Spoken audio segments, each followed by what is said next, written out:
Ricky Pearsall looks good. If you showed up to practice and I said, hey, that guy caught 70 balls last year, you'd go, yeah, okay, that looks right. Who else is going to catch the ball when you don't have any other receiver we've heard of? Demarcus Robinson? Well, you hope Jauan Jennings is back from the calf. But I would be interested to see this next preseason game. Russell Gage. This team's a little weird to talk about receiver because Kittle and Christian McCaffrey get so many targets, but that would be another name for sure. That is in the air to Watkins, and he brought it down, and he's finally caught by the former 49er, Talanoa Hufanga. The speed of the rookie on display. That's the voice of Guy Haberman, who as of right now is doing all of these 49er games and joins us now on the River Islands guest line. Hey, friend, how you doing? Hey to both of you friends. How are you guys doing? We're doing fantastic, man. How's Vegas? Great. Hot. Yeah, I bet. Good to talk to you guys. I bet. Yeah, what'd you see out there today, other than a CJ West injury? Ricky Pearsall looks good. I would say Ricky's one of my one of the highlights of watching practice for me every time I'm out, just because I was thinking about it today. If you showed up to practice and I said, hey, that guy caught 70 balls last year, you'd go, yeah, okay, that looks right. You know, he fits. He looks like he belongs. So he's high on the list as well. A lot of familiar faces, you two. You know, not to make this a Jason Barrett media article, but a lot of familiar faces. I love it. It's like a full-on homecoming. I can only imagine all of the crossover you saw out there, but do want to get more of your thoughts about what you're seeing out there. Who else is going to catch the ball on this team, Guy, right now when you don't have any other receiver we've heard of? Demarcus Robinson? Now, he may miss a few games with a suspension. So if you're asking week one, that becomes a tougher question. Well, you hope Jauan Jennings is back from the calf. But, Demarcus Robinson is going to be an impactful receiver for them this year. They're just waiting to find out how many games, if he'll miss a couple or three or whatever the deal is there. I think, the other guy that I would be interested to see this week and then in the next preseason game against the Chargers is Russell Gage. 884 in your handwritten notes there, Dibs. Nice. He hasn't played in a couple years, had some injuries, had some past production, says he's back to full speed. It's hard to put into a category. Like, I think about Chris Conley, who was definitely not one of their core receivers, but when they needed him in some big spots, made some big plays. They're looking for more production than that, probably. But, if you're just asking me week one, if, let's say, Jennings, I don't know what's up with the calf, so let's just say in a scenario where he doesn't, and it's Ricky Pearsall, who else is out there? It seems like Gage is a guy there circling. In addition to, this team's a little weird to talk about receiver because Kittle and Christian McCaffrey get so many targets.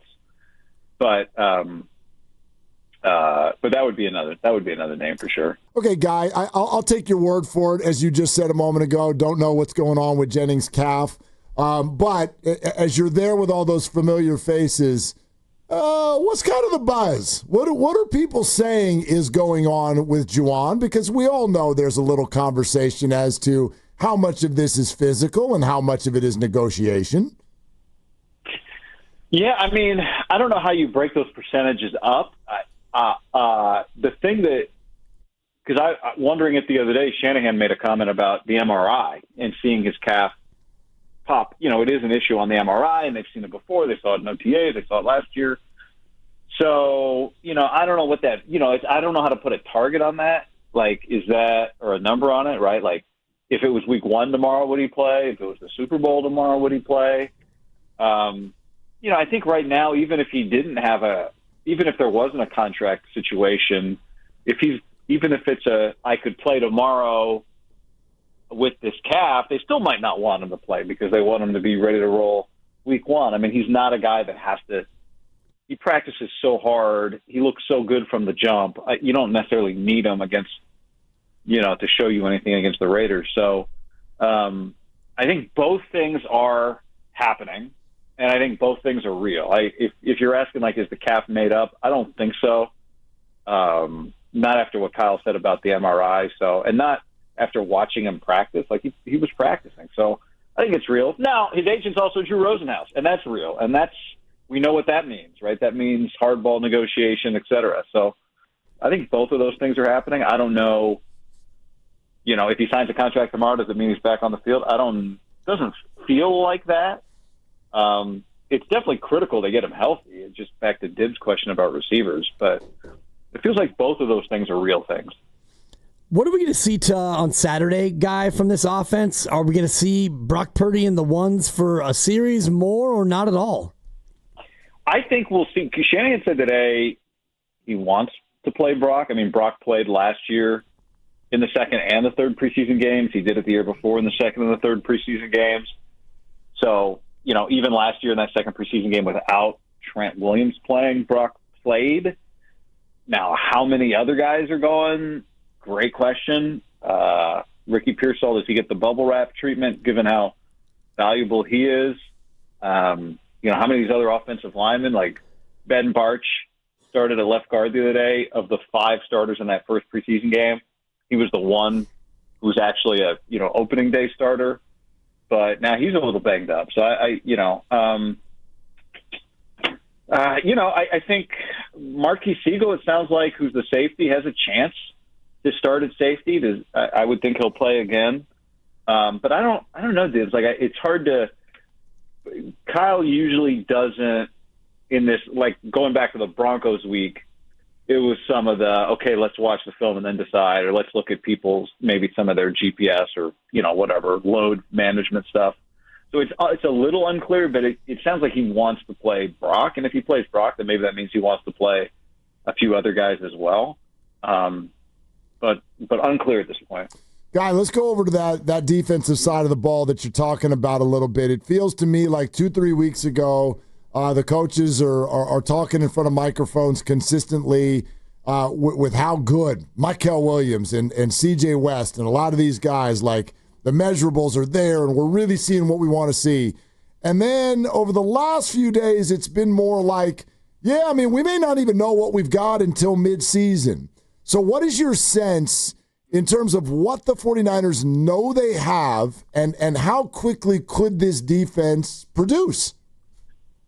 Well, I don't know what they have exactly. I like Upton Stout a lot, right? Like maybe he could start right away at nickel. It certainly feels that way, but he's got to get on the field.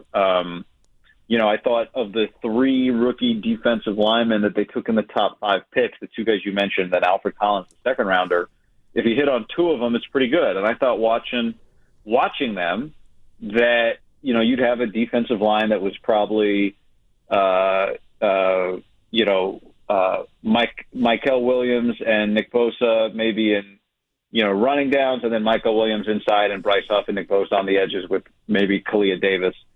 Otherwise, and then like C.J. West would be like the next up on the interior. That's how he's looked. And then he got hurt today, hyperextended his knee, and same thing Mykel Williams did last Thursday, and hopefully, Kyle said both of them will be okay. But I felt good about those guys. But you also understand that looking good in training camp for a few weeks is very different than making it through a whole season. This time last year we liked Dominic Puni a lot, and Dominic Puni turned out to be an every game starter. But it wasn't without growing pains. Chris Forster, the offensive line coach, said by the middle of last year, that the book was kind of out on Dominic Puni. And it gave him a lot of stuff now in this offseason to work on to get better. So just because you look good in August doesn't mean you look good in September. Just because you look good in September doesn't mean you'll be good at the beginning of November. So I don't know. I can't imagine that they know exactly what they have in all these guys. Marquis Siegel, the safety I mentioned, and other guys. I think he looks pretty good, but let's watch him, for 55 snaps against a number 1 offense that is schemed for him. And then the other factor is just they're on the road a lot early, even though the schedule, looks very manageable, to say the least on paper. So, and then not being healthy really puts them. It's like you'd love some continuity here with some of these guys. So I think it's fair to say you don't know what you have. And also what you do have are solidified corners with Ronaldo Green, Deommodore Lenoir. a starting 5 offensive line that you know who they are, starting quarterback, you know who it is, tight end and a running back and a fullback that are all maybe the best or near the best at what they do, a middle linebacker who's a gold jacket, a pass rusher who's a gold jacket. That's a lot of stuff that when this whole team gets together, even if you've got some young guys that you're a little unsure of, against this schedule, you should still be able to win. So, that's the part about preseason that's tough is we just don't get to see these blue chip guys. This team is top heavy. Like they Christian McCaffrey and George Kittle and Fred Warner and Trent Williams, another gold jacket. Like those guys all really matter to ensuring that C.J. West and Michael Williams, et cetera, have an environment where they can contribute right away and, kind of learn on the job, which at quarterback we learned with Trey Lance is a very hard thing to do. Yeah. But hopefully for some of these guys they can do it.